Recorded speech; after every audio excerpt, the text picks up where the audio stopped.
Let's take you to KwaZulu-Natal, where residents of Durban's Westville community are preparing to sue the eThekwini Municipality. They say the ongoing sewage spills in their neighbourhood is violating their constitutional right to a clean and safe environment. Karinda Jagmohan is following that story for us. And Karinda, you're not wearing a mask because you've caught the flu, but because of that pungent smell. If you could just give us a sense of where you are and what's happening there. Indeed, Dudu. We're actually at one of the properties for residents here at Westville, and as we stand here, even earlier, and as we spoke, you can almost taste that disgusting odor of sewage, to the point where we're wearing masks. Unfortunately, residents like the Westville Ratepayer Association's Asad Gafar has lived here in the stench of sewage for so long that he's almost, unfortunately, used to this disgusting smell. Asad, just tell us about life in Westville since 2019. Yeah, like as you rightfully pointed out, we've gone accustomed to living in these conditions, and it's quite appalling. And a lot of the residents actually have become accustomed to this way of life. A few who are actually fed up, and they're saying that, you know what, enough is enough. And we're not prepared to live in these conditions. And we as the Westville Ratepayers Association, we support that because, I mean, this is unacceptable. It's unconstitutional. These are violations of our constitutional rights. On that note, I understand that WRA wants to take this further by way of litigation against the municipality. Speak to us about how this and why this has had to come to this point. Look, yeah, it's quite unfortunate that we've reached this point. It's a point of no return. But it's not to say that we woke up one morning and we said we want to take this municipality to court to compel them to do what they're supposed to do. We've been liaising with this municipality since 2019. We've engaged with them. We've asked them that we want to work with them and support them. And the community in Westville is one of that, we always do that. I mean, they have always rallied around getting things done, raising our own funds, picking up litter, cutting trees, fixing even some of the sewer lines. But it's not our responsibility, and the municipality is receiving rates and taxes from us, and we're paying for all of these things. And apart from that, the municipality also receives funding from provincial and national government. I mean, it's been widely spoken about. So where are they using this money, and why are they not focusing on Westville? So, like I said, we've been engaging with them for a long time. We've written to them. I think we've got over 265 pages of correspondence with this municipality. Even though we kept writing to them, they kept fobbing us off, not taking us serious, not wanting to engage with us, not wanting to meet with us, not wanting to discuss any of these issues. They send one or two officials, they come, they have a look, and then they disappear and nothing happens. So this has happened quite a few times. So eventually we've decided that, you know what, we are going to write to them, but through our attorneys, advising them that we are compelling you, or we're giving you so many days to either meet with us, talk to us, or rectify the issues that we've highlighted. None of that has happened. So unfortunately, this is the route that we have to take. If we have to go to the courts to compel this municipality to do their job, then that's what we will do. I mean, earlier in one of the earlier news reports, there was a discussion about this Section 154 intervention. Why is it coming about? It's coming about because this municipality is not functioning in the way that it's supposed to. That in itself, it tells you that the administration of the eThekwini municipality is not one that's 100%. So if it's not 100%, then unfortunately that's what we have to do.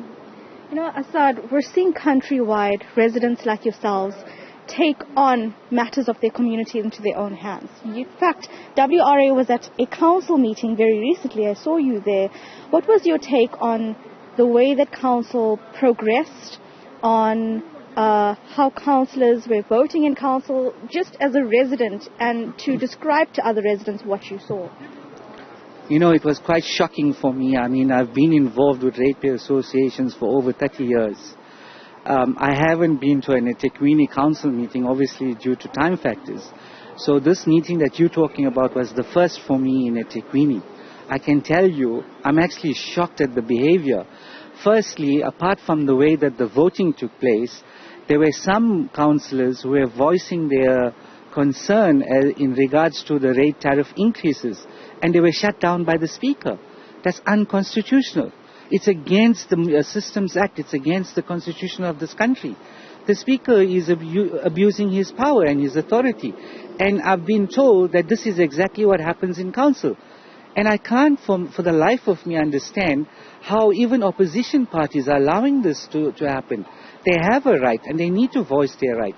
And if they're not getting their voices heard in council, apart from the fact of being outvoted, they need to voice their concerns. I mean, there are methods, there are systems, they can report it to various structures that they are not being heard. And they needed to have exercised those rights. So, in terms of the voting, yes, we knew for a fact that the majority vote would pass that budget. We knew that, from the outset. We even knew that the municipality would come back with a slight reduction in the tariffs. But that's not the point. The most appalling part of this was the celebration and the ululation of the majority party. They're celebrating the fact that a lot of people are going to be paying more. And they're calling this a poor people's budget, a budget for the poor. There's no such thing, because as we pointed out previously, the poorer communities are no better than us. This raw sewage that we see here flows through those same communities. There's raw sewage flowing in those communities. So it's not just, we're not just fighting for Westville. Yeah. I mean, we're fighting for those poor communities as well.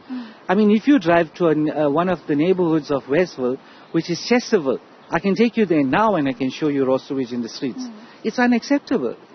And Asar, just at the end of this interview to conclude, you've been vocal, you've been to council, you're speaking now, and with regards to especially the litigation by residents, what's your advice to residents countrywide who are experiencing similar service delivery failures in their municipality to give their time and resources to take it up like you have? Yes, definitely. We encourage every municipality or every ratepayer association across the country. It's in your hands. If you do nothing, nothing is going to happen. We need to make sure that we hold this government to account. It's our responsibility. We can't allow this country, this beautiful country of ours, to fail. And all we are doing, we're sitting back and we're waiting. And it's the story of the boiling frog. And when the time wakes up and you realize exactly how bad it is, it'll be too late. And then you won't be able to do anything. So it's important that everyone actually takes up the time. I know it's difficult. It's difficult for us as well. We're giving up family time, personal time, a lot of time. But it has to be done. We can't walk away from this. Certainly. Thank you very much for speaking to us, the Westville Ratepayer Association's Asad Ghaffar. And as he speaks there, interesting to see this association taking up the matter in terms of litigation against the municipality to compel the city to fix the broken sewage pipes. We have been to areas like Lamontville where sewage is flowing down the street.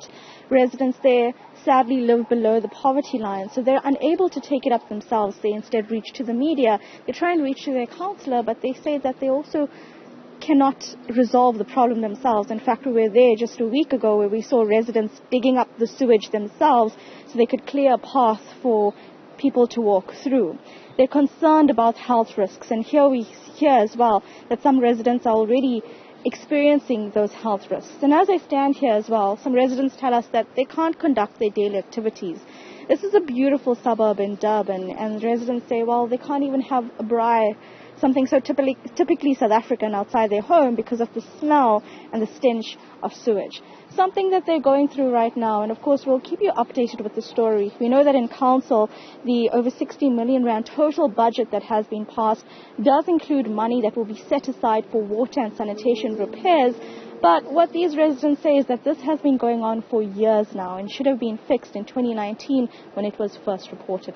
I'll keep you updated on the story, Dudu, but for now, these are the visuals of sewage just pouring into this river.